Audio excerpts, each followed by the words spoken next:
Your safety is always important to us, especially online. So we've put together 3 top tips to help protect you from phishing scams. Phishing is where scammers try to trick you into sharing valuable information to access your personal information or Qantas points. First, be alert every time you're online. If you're surprised to see something from a brand you trust, question it. A good habit is to look closely at who your emails are from. Scammers can create fake email addresses that look just like a real brand's, but they're not the same. Secondly, if you're even a little suspicious, don't click.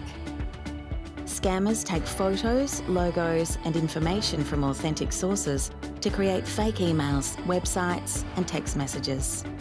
If you're unsure, call the Qantas Frequent Flyer Service Centre and we'll be happy to help.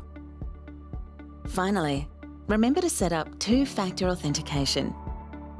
This helps us to keep your account secure by asking some security questions or by asking for a unique code sent to your device or authenticator app.